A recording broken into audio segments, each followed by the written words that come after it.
really nice lady over here that borrowed me her glasses. It's dark up here, you have to read.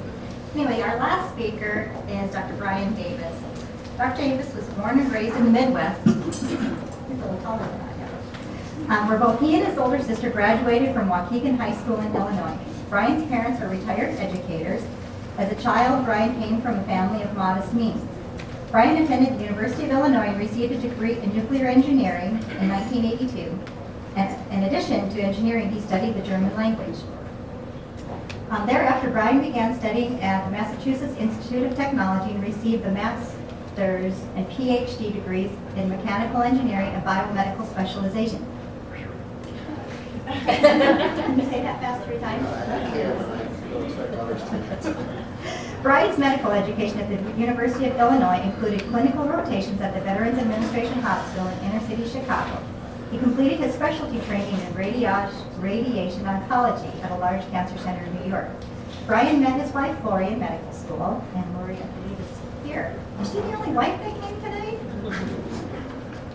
Well, I think one of you had lunch with your wives, right? Yeah, Gene had lunch with his wife today.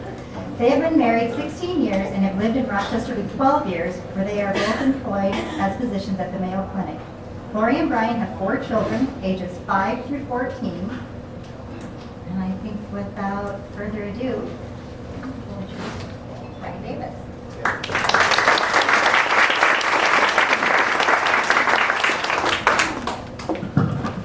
Well, Tammy and the other organizers, thanks very much for inviting us here today. I'd like to also thank Congressman Walz. I know he has a busy schedule during this recess, and to agree to come here and speak in the same forum is fantastic. I also want to thank my wife, Lori, whose college notes I purchased. She was a year ahead of me in medical school, although I was quite a bit older. Kids have to emphasize that. I noticed that she had good handwriting in the margin and said, well, this is interesting. And then I learned driving with her once that she knew how to check the oil and change the oil. And as an engineer, I said, that doesn't. So, I really respect this business group. It's very important. I would like to start off with a quote, a couple of quotes. Ronald Reagan, being from Illinois originally, as was Ronald Reagan, entrepreneurs and their small enterprises are responsible for almost all the economic growth in the United States. It was true when he was in office. It was certainly true well before that. In fact, 80% of the new jobs in this country come from small businesses. We need to maintain an environment that is healthy for small business. But when we have government regulation, it makes it more and more difficult for small businesses to thrive and to function with mountains of paperwork. That is a problem. Alexis de Tocqueville was a French writer and philosopher who came to the United States in the 1800s, and he made one observation. Democracy and socialism have nothing in common but one word, equality. But notice the difference. While democracy seeks equality and liberty, socialism seeks equality and restraint and servitude. I'd like to tell you why I'm running. I lived in Rochester a dozen years. I came here in 1996. After the election in 2006, I looked at the direction that the country was going and thought, well, I'm not sure that I like the direction that the leadership in Congress is attempting to take the country. So I met with state leaders and I was encouraged to run. I met with Steve Swiggum. I know who used to represent some of this district. I know Senator Boschwitz for a few years, and he suggested put your hand in the ring. I do have family members that run for public office. I guess that betrays the fact that there might be a little bit of a hereditary problem, but that's not a reason to run for office. And so in January of 2007, less than 8 weeks after the election, I called my wife up from work and I said, honey, we got a babysitter tonight.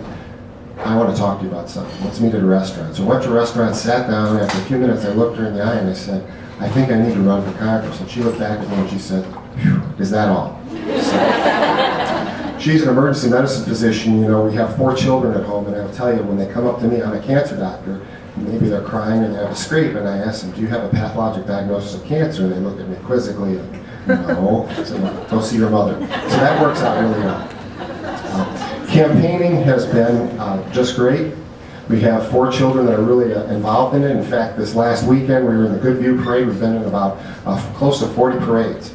And the children really get into it. In fact, I get to see them sometimes more than I do when I'm in my medical practice. And a number of months ago, my 7-year-old daughter, who's a little rambunctious, I know a couple of you might have heard this story before, she was at the dinner table and would not settle down, just wouldn't settle down. I said, Gwen, if you don't settle down, you're going to have to go to your bedroom. Well, she didn't settle down, so I picked her up gently, started to take her up the stairs. Halfway up the stairs, she yelled at the top of her lungs, I'm not voting for you. So she's taking that a little bit too seriously. It's election stuff. But as a principled conservative, I took her to her room anyhow.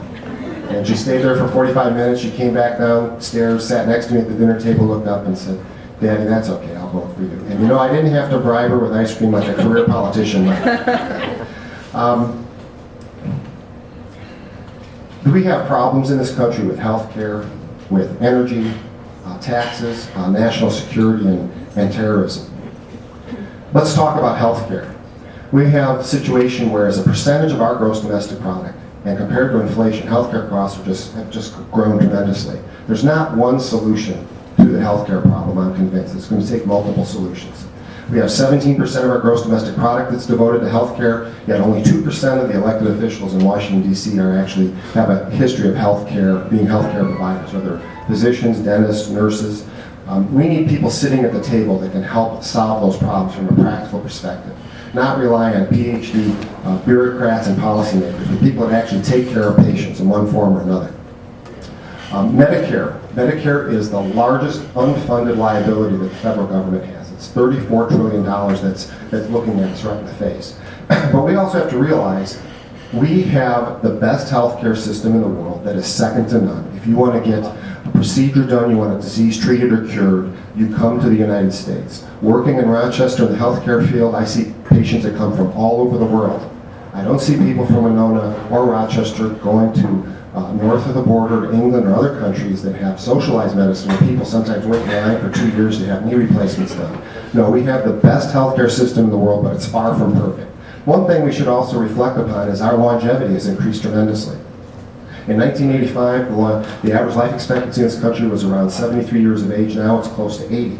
I treat cancer patients, mostly men with prostate cancer. You hear that word cancer, it can be unsettling. But over half of cancer patients are cured in this country now. And I've witnessed it. I started doing cancer research in graduate school in 1983, so I've been involved in it for 25 years. I've been involved in direct patient care for 15 years.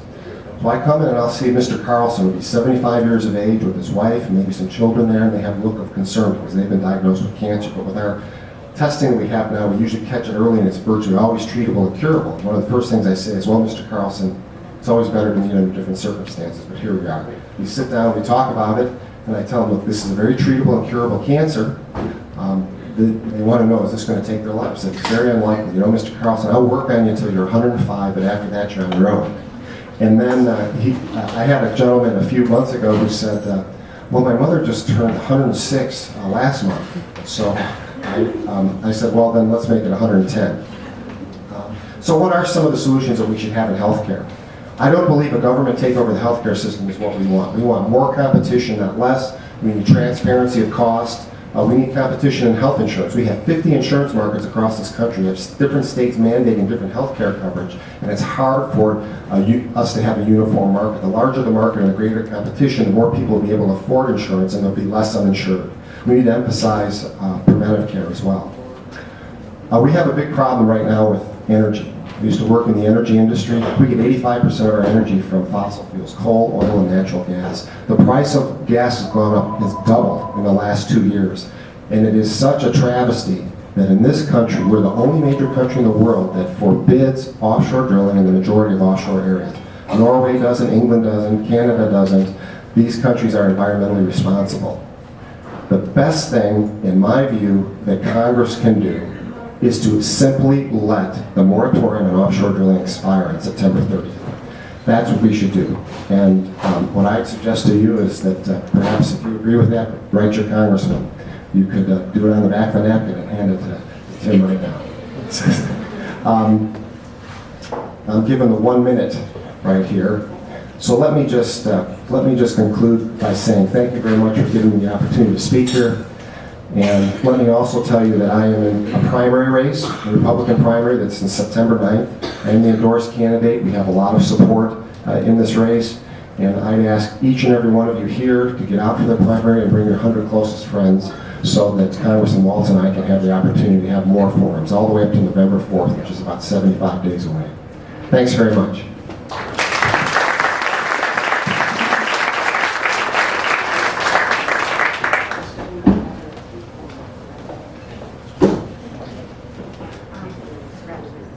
Thank you. They got a lot in a very short amount of time, didn't they? I'd like to thank the